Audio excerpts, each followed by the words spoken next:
You spray that ant trail on your counter, watch every single one die within seconds, and by tomorrow morning there's a brand new line marching the exact same path.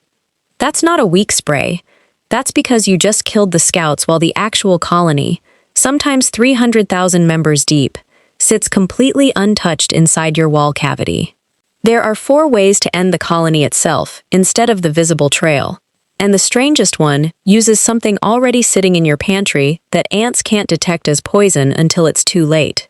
Stay with me, because I'm walking through exactly how to make this permanent instead of a daily chore.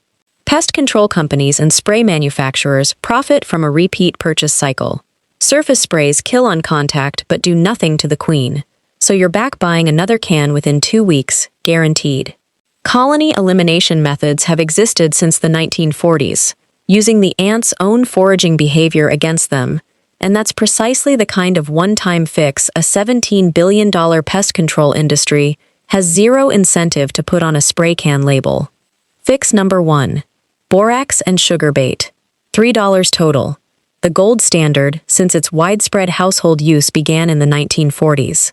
Mix 1 tablespoon borax with 3 tablespoons sugar and 1 tablespoon warm water into a syrup.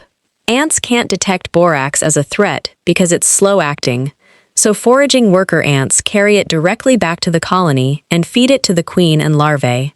Place small dabs on index cards near trails, not directly on the trail itself. Expect the visible ants to increase for 3 to 5 days before the entire colony collapses within 10 to 14 days. Here's the mistake almost everyone makes: killing the ants they see immediately with spray. That panic response wipes out the messengers carrying poison back to the queen, resetting your progress to 0 every single time. Fix number 2.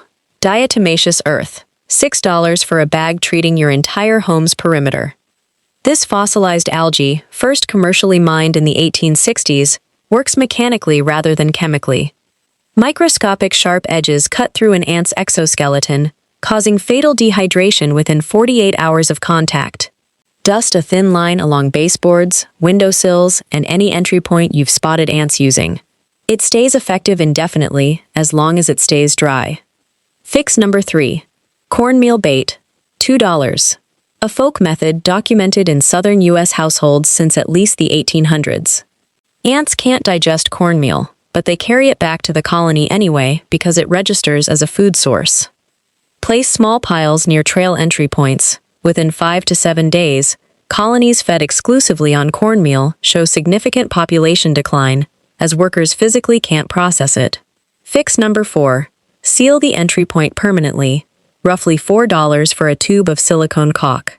Ants navigate using pheromone trails laid down molecule by molecule, and a single sealed gap forces the entire colony to abandon that route completely. Trace the visible trail backward to its exact wall or floor entry point and seal it once the bait method has had 10 to 14 days to work. Sealing too early just traps a still active colony inside your wall. None of these methods work overnight, and carpenter ants tunneling into actual wood structure need a pest professional to assess damage, not a bait fix. If you're still seeing new trails after 3 full weeks, that likely means multiple separate colonies, not one.